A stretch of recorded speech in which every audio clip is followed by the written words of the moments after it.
حضرت داؤد طائی اور امام جعفر صادق کے درمیان ایک دن بحث ہو گئی۔ امام جعفر صادق فرمانے لگے یہ محبت کا ان کا رشتہ تھا آپس میں۔ حضرت داؤد طائی صوفی تھے اور امام جعفر صادق تو حضور کے نواسے ہیں نا جی، اور بڑا عقیدت کا رشتہ تھا آپس میں۔ ایک دن امام جعفر صادق کہنے لگے داؤد طائی میرے لیے دعا کر، تو آپ رو پڑے، کہنے لگے حضور میں نواسہ رسول کے لیے دعا کروں؟ آپ تو حضور کے نواسے ہیں، میں آپ کے لیے دعا کروں؟ تو حضرت امام جعفر صادق کہنے لگے یہی تو دعا کرانی ہے، یہی تو میں نے کیا فرمایا، یہی تو دعا کرانی ہے کہ میرے لیے دعا کر، میں اپنے نبی کی بارگاہ میں شرمندہ نہ ہو جاؤں۔ حضور یہ نہ فرما دیں کہ میرا نواسہ ہو کے تو کیا کرتا رہا، یہی تو دعا کرانی ہے۔ بڑا پیار تھا۔ ایک دن بحث ہو گئی، حج کر کے واپس آئے، عراق میں تشریف فرما تھے امام جعفر صادق، حج کر کے واپس آئے تو امام جعفر صادق کہنے لگے جو مکے سے ہو آتا ہے نا، اللہ پھر اس کو دوزخ میں نہیں ڈالے گا۔ خوش نہیں ہوئے آپ لوگ؟ اللہ آپ کو جزائے خیر عطا فرمائے۔ فرمایا جو کعبے کا دیدار کر لے ایک دفعہ زندگی میں اور ایمان کی حالت میں، اللہ پھر اسے دوزخ میں ایک دفعہ جو دیدار کر لے ایمان کی حالت میں، اللہ دوزخ میں یہ فرمانے لگے یہ میری بات ہے، تو تصدیق کر میری بات کی، کہہ میں نے ٹھیک کہا ہے۔ پیار تھا نا، تو کہنے لگے داؤد طائی تو کہہ میں نے ٹھیک کہا ہے۔ کہنے لگے جی آپ نے فتویٰ ہی پورا نہیں دیا تو میں کیسے تصدیق کر دوں؟ آپ نے پورا فتویٰ پوری بات کرے تو تصدیق کرا لیں۔ کہا پوری بات کیا ہے؟ فرمانے لگے جو خانہ کعبہ بیت اللہ کا دیدار کر لے اللہ دوزخ میں نہیں ڈالے گا، اور جو مدینے سے ہو آئے اللہ اسے جنت میں ضرور داخل فرمائے گا صلی اللہ۔ تو آپ فرمانے لگے داؤد طائی میں نے تو مسئلہ بیان کیا اس لیے کہ جس نے ایمان کی حالت سے کعبہ دیکھ لیا تو اس کا اللہ پہ ایمان پختہ ہے، اور من قال لا الہ الا اللہ داخل الجنہ، اور تو نے یہ جو کہا ہے نا ضرور جنت میں داخل کرے گا مدینے دیکھنے والے کو، تو بھی دلیل پیش کر۔ مکہ کا ایمان کے ساتھ دیکھنے والا تو میں نے حدیث پیش کر دی، تو دلیل دے۔ حضرت داؤد طائی بولے بڑی خوبصورت بات، اور خوبصورت لوگ ہی خوبصورت باتیں کرتے ہیں، خوبصورت لوگ ہی جی، ورنہ تو اللہ خیر کرے خوبصورت بات نکلتی نہیں لوگوں کے منہ سے، حرم میں بیٹھ کے بھی نہیں نکلتی، پتہ نہیں کیا سانپ سونگھ جاتا ہے، کس قسم کی بولی بولنے لگتے ہیں۔ خوبصورت لوگ خوبصورت بات کرتے ہیں۔ حضرت داؤد طائی کہنے لگے میری دلیل یہ ہے کہ پورے مکے میں کہیں جنت تو نہیں نا، مکہ دیکھنے والے کو جنت ملتی ہے پر مکے میں جنت نہیں۔ فرمانے لگے مدینے میں تو جنت ہے نا، روضۃ من ریاض الجنہ ما بین بیتی و منبری روضۃ من ریاض الجنہ۔ فرمایا میرے منبر اور میرے گھر کے درمیان جتنی جگہ ہے وہ، اور آپ فرمانے لگے حضرت امام جعفر صادق سے کہنے لگے حضور دیکھیں نا، اللہ فرماتا ہے جو جنت میں گیا ہم فیہا خالدون، پھر نکالا نہیں جائے گا۔ تو کہنے لگے میرا عقیدہ ہے جو دو نفل بھی ریاض الجنت میں پڑھ لے اللہ اسے ضرور جنت میں داخل فرمائے، اس لیے کہ جو گیا وہ دوبارہ واپس۔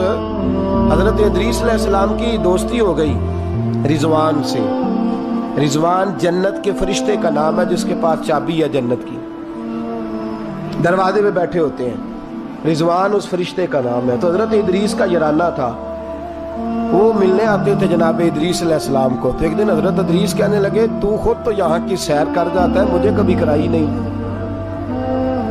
آپ بھی کر لیں۔ تو فرشتہ آپ کو جنت دکھانے لے گیا، جنت میں جا کے تو کہنے لگا حضور چلے، فرمانے لگے کدھر؟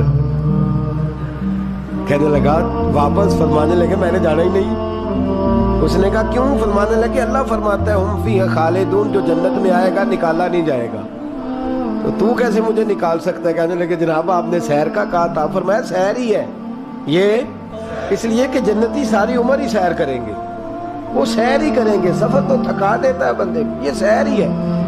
اب وہ فرشتے پریشان ہوئے تو رب کریم نے فرمایا وہ فرشتے تیرا اور اس کا یارانہ بھی میں نے لگوایا تھا، اور اس کو جنت کی سیر پر آنے کی خواہش بھی میں نے ہی پیدا کی تھی، اور تو کون ہوتا ہے میری بغیر اجازت دروازہ کھول سکے؟ بلوایا بھی میں نے ہی تھا۔ اور یہ جو میں نے کہا نا اڑ جا، یہ توفیق بھی میری ہوئی ہے، میری طلب بھی تو تیرے کرم کا صدقہ ہے۔ یہ پاؤں اٹھتے نہیں بلکہ یہ اٹھائے جاتے ہیں، تو جب بلا لیا ہے جنت میں داخل کرا لیا ہے، اور جنت بھی وہ والی جس کو میرے رسول پاک کے قدموں نے جنت بنایا ہے، وہ جنت جس کو ریاض الجنہ کا لفظ دیا ہے، حضور نے جنت جس کو بنایا ہے، وہاں تک پہنچ جائے۔ یہ ہے عرض جنت، یہ طیبہ کی زمین ہے عرض جنت، پر زمین کس کی ہے؟ کیسا عجیب معاملہ ہے۔ یہ ہے عرض جنت، یہ طیبہ کی زمین ہے، جنت بھی یہیں، کیونکہ مالک جنت بھی یہیں ہے، جنت بھی یہیں، مالک جنت بھی یہیں، جنت بھی یہیں تو مالک جنت بھی۔ اور جتنا جنت کا اعلان میرے نبی نے فرمایا نا، سارا فرمایا ہی مدینے میں ہے۔ اور جنت بیچی ہے کئی دفعہ نبی پاک نے، کئی دفعہ فرمایا میرے روما کما خرید کے دو، مجھ سے جنت لے لو۔ حضرت عثمان نے کہا حضور میں خرید دیتا ہوں۔ کہا جنگ تبوک کے لیے سامان دو، مجھ سے جنت لے لو۔ حضور نے تو کئی دفعہ سیل لگائی ہے جنت کی۔ یہ ہے عرض جنت، یہ طیبہ کی زمین ہے، جنت بھی یہیں، مال کے جنت بھی یہیں ہے۔ کعبۃ اللہ، حضرت عبداللہ ابن مسعود رضی اللہ تعالیٰ عنہ فرماتے ہیں جس کو ایک تکلیف آئے نا کعبے میں، کتنی جی؟ ایک کدی تے آئی جاندی ہے نا، میرے ورگے ہمیشہ دے تھکے بندے، ایک آدھ تکلیف تو بخار آ گیا، پیر میں درد ہونے لگ گیا، کوئی تکلیف تو آئی جاتی ہے۔ فرماتے ہیں ایک تکلیف اگر تجھے حرم مکہ میں آئی نا، ایک، تو اللہ تیرے 80,000 سال کے گناہ معاف فرما دے۔ کتنے؟ 80 100 نہیں، میں نے سوچ سمجھ کے جملہ کہا، 80 ایک تکلیف اگر تجھے کہاں بولے نا یار، کتنی؟ ایک گناہ کتنے معاف؟ یہ کس نے کہا ہے؟ حضرت عبداللہ ابن مسعود نے۔ وعدہ کس کا ہے؟ اللہ کا۔ وعدہ کس کا ہے؟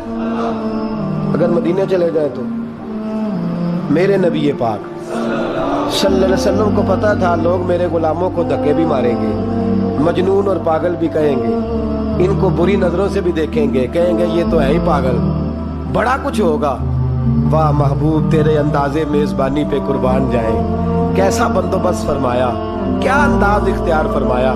فرمایا تم میں سے جو کوئی مدینے آیا وہ میرا مہمان ہے۔ کوئی مدینے مکے میں ایک تکلیف پہنچی تو 80,000 سال کے، اور یہاں مدینے میں واہ کیا جود و کرم ہے شاہ بطحہ تیرا۔ واہ دیکھیں اعلیٰ حضرت لفظ کیا تھا، واہ کیا جود و کرم ہے شاہ بطحہ تیرا، نہیں سنتا ہی نہیں دیکھیں ترکیب اعلیٰ حضرت کی، ایسے جملے درد ہو تو نکل، نہیں سنتا ہی نہیں مانگنے والا تیرا، اور کہتے ہیں تیرے قدموں میں رہوں غیر کی ٹھوکر پہ نہ ڈال، جھڑکیاں کھاؤں کہاں چھوڑ کے صدقہ تیرا، اور تیرے قدموں میں جو ہے غیر کا منہ کیا دیکھے، پھر کون نظروں پہ چڑھے دیکھ کے طلبہ تیرا، دیکھ کے جلوہ نہیں۔ اعلیٰ حضرت کا انداز کوئی اعلیٰ مزاج لوگ ہی سمجھتے، جلوہ نہیں جی، کہتے جس نے میرے مصطفیٰ کے قدم کا تلوہ دیکھ لیا اس کی نظر پہ کوئی نہیں چڑھتا، تو جس نے جلوہ دیکھ لیا صلی اللہ ہو، کون نظروں پہ چڑھے دیکھ کے تلوہ تیرا، قدم دیکھ لے تو نظر پہ کوئی نہیں چڑھتا، تو جو سیدنا صدیق اکبر کی طرح مولا علی کی طرح جلوہ ہی دیکھ لے۔ اب میری نگاہوں میں جچتا نہیں کوئی، جیسے میرے محبوب ہیں ایسے میرے رسول کریم صلی اللہ علیہ وسلم نے فرمایا جو حرم مدینہ میں آئے اور اسے کوئی تکلیف پہنچے، اس پر کوئی آزمائش آئے، اسے پریشان کیا جائے، اسے یہاں کوئی دکھ پہنچے، میرے حبیب نے فرمایا وہ میرا مہمان ہے، وہ صبر کرے۔ یا رسول اللہ کیا ملے گا؟ فرمایا تم مدینے کی تکلیفوں پہ صبر کرنا، میں قیامت کے دن اللہ کی بارگاہ میں تمہاری سفارش کروں گا، میں رب کی بارگاہ میں تمہاری سفارش کروں گا۔ مکہ مکرمہ میں تکلیف پہنچی تو گناہ معاف ہے، اور یہاں تکلیف پہنچی تو حضور کی سفارش۔ اور پھر دیکھیے نیکی کا انداز دیکھیے، مکہ مکرمہ میں کوئی ایک نیکی کرے تو 1,00,000 کا ثواب ہے، ایک نماز پڑھو تو کتنے کا؟ ہم نے کبھی سوچا بھی نہیں ہوگا کہ 1,00,000 نفل پڑھیں گے۔ ایک طواف کرو تو کتنے طواف کا ثواب؟ ایک بار ایک دفعہ سبحان اللہ پڑھو تو کتنی کا ثواب ہوا؟ 1,00,000 کا ثواب. اور اگر کوئی حج کرنے جائے تو ثواب ڈبل ہو جاتا ہے. اور اگر کوئی رمضان شریف کے مہینے میں جائے تو 1,00,000 کو 70,000 سے ضرب دینی پڑ جاتی ہے. 1,00,000 کو اگر رمضان شریف میں جائے تو یہاں آپ کیلکولیٹر نہ نکال لیجئے گا، اگلی تقریر نہ رہ جائے. 70 کو 1,00,000 سے ضرب دینی پڑتی ہے. یہ نیکیاں ہیں جو اللہ پاک حرم مکہ میں جانے والے کو عطا فرماتا ہے. میری سمجھ میں صرف اتنی بات آتی ہے کہ وہ جو امتیں کرتی رہی ہیں نا، 1000 سال عبادت، 1000 سال انہوں نے عبادت کی ہے، تو امت مسلمہ کو اللہ نے درجہ تو اونچا ہی دینا ہے نا. کنتم خیر امت جو ہوا درجہ چونکہ اونچا دینا ہے، تو اللہ پاک نے یہ بہانے بنا دیے. شب قدر ہے، شب برات ہے، یہ اللہ پاک نے بہانے بنا دیے. مالک کریم نے یہ بہانے بنائے ہیں. فرمایا تم بھی شب برات میں، شب قدر میں مسجد آ جاؤ، یا اللہ تمہیں موقع دے تو حرم مکہ اور مدینہ آ جاؤ. میں تمہاری ایک ایک نیکی پر اتنا زیادہ ثواب دوں گا کہ تم پچھلی امتوں سے آگے نکل جاؤ. پچھلی امتوں سے اللہ نے ہمارے نمبر ہی زیادہ رکھے اور ہمیں اضافی نمبر بڑے ملتے ہیں. بڑے نمبر رکھے ہیں رب کریم نے ہمارے. تو رب اللہ کریم کی رحمت سے میرے رسول پاک صلی اللہ. اور پھر دیکھیں نا، کعبے کا معنی ہے مسابت للناس. کعبہ رجوع کی جگہ ہے. کس چیز کی جگہ ہے؟ یعنی اس کی طرف توجہ ہو. میرے نبی پاک صلی اللہ علیہ وسلم کی سب سے بڑی سنت کعبے کو دیکھنا ہے. حضور بیٹھ جاتے تھے اور کعبے کے سامنے بیٹھتے تھے. جب بھی حرم میں بیٹھتے دیر تک دیکھتے تھے. کچھ لوگ لالچ کرتے ہیں، نیکی کا کرنا چاہیے، اچھا لالچ ہے کہ میں طواف زیادہ کر لوں، عمرہ زیادہ کر لوں، بڑی اچھی بات ہے. لیکن رسول کریم صلی اللہ علیہ وسلم کی جو سنت سب سے زیادہ مضبوط ہے وہ ہے بیٹھ کے کعبے کا. اور حضور نے فرمایا تو دیدار ہی کرتا رہے، اللہ تجھ پر 20 رحمتوں کا نزول فرما دے گا. کعبہ معظمہ کا دیدار کرنا. کعبہ ہے رجوع کی جگہ. نماز کس طرف منہ کر کے پڑھنی چاہیے؟ جی اجی کدھر منہ کر کے پڑھنے؟ کیڑی سائڈ تے جی؟ مغرب سائڈ پہ. تو جو حرم شریف میں ہو وہ مغرب سائڈ منہ کرے گا، مشرق سائڈ. فَإِنَّمَا تَوَلُّوا فَثَمَّ وَجْهُ اللَّهِ. اللہ فرماتا ہے جدھر مرضی منہ کر لے اللہ کی رحمت ادھر ہی ہے. وَلِلَّهِ الْمَشْرِقُ وَالْمَغْرِبُ. مشرق بھی اللہ کا، مغرب بھی اللہ کا. فَإِنَّمَا تَوَلُّوا فَثَمَّ وَجْهُ اللَّهِ. جدھر بھی منہ کرے گا اللہ ادھر ہی. چاروں جانب دنیا کا رجحان کعبے کی جانب ہے. اور یہ جو ہمارا دل کھینچا چلا جاتا ہے نا کعبے کی جانب، کھینچا چلا جاتا ہے، اس کی وجہ یہ ہے کہ نماز اللہ کی اور منہ طرف. نماز کس کی؟ منہ طرف. تو ساری زندگی کہتے رہے تو پھر طبیعت تو کھینچے گی نا، کعبے کی طرف کھینچے گی. میرے محبوب کریم صلی اللہ علیہ وسلم کے لفظ بڑے حسین ہیں. محبوب کریم صلی اللہ علیہ وسلم نے فرمایا تو حج اور عمرہ کرنے آئے تو یہ نہ سمجھ میں حاجی یا معتمر ہوں. الحاج والمعتمر وفد اللہ. حج عمرہ کرنے والا اللہ کی جماعت ہے. یہ کس کا گروپ ہے؟ یہ کس کا گروہ ہے؟ اللہ. یہ اللہ کا گروہ ہے. اللہ ان کی میزبانی فرماتا ہے، اللہ ان کو انعامات سے نوازتا ہے. رب کریم اپنے گھر بلاتا ہی اس کو ہے جس کو اللہ نے درگزر کرنا ہو، جس کو اللہ نے معاف کرنا ہو، جس کو اللہ نے بخش دینا ہو. بڑے. اور پھر میاں صاحب رحمۃ اللہ علیہ کا ایک شعر تھا. میں ذرا پریکٹیکل دیکھتا ہوں چیزوں کو، کوشش کرتا ہوں کہ دیکھا جائے. تھوڑا سا نوجوان نسل ہماری تھوڑی سی کہتی ہے ہمیں عقلی طور پہ بھی سمجھاؤ.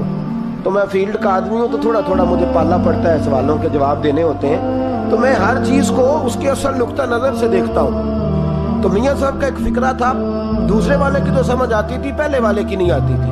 مشہور بڑا تھا، رحمت دا دریا الہی. آتا ہے نا آپ سب کو؟ مینوں نہ سناؤ تو بکری گل ہے، ویسے آتا ہے. رحمت کا دریا الہی کہ جے ایک قطرہ. وہ جے ایک قطرے والی تو سمجھ میں بات آتی تھی، لیکن وہ جڑا ہر دم وگدا ہے وہ ظاہری آنکھوں سے نظر. کئی دفعہ ہمیں نظر سائے میں نظر لوگوں کو آتا ہے، باطن میں تو نظر آتا ہے، محسوس ہوتا ہے، لیکن ظاہر نظر یہ کسی نے دیکھنا ہو تو مکے مدینے جا کے نظر آتا ہے. رحمت دا دریا الہی ہر دم، ایک دم نہیں، ہر مدینے کی جس گلی پہ نظر کرے نا آپ ریلا ہی آ رہا ہے.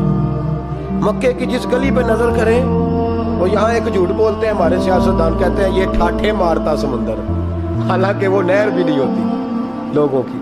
ٹھاٹھے مارتا سمندر، پتہ نہیں کدھر ٹھاٹھے لگ رہی ہے، اللہ ہی جانتا ہے. اور جو بھی شروع کرتا ہے بات یہیں سے،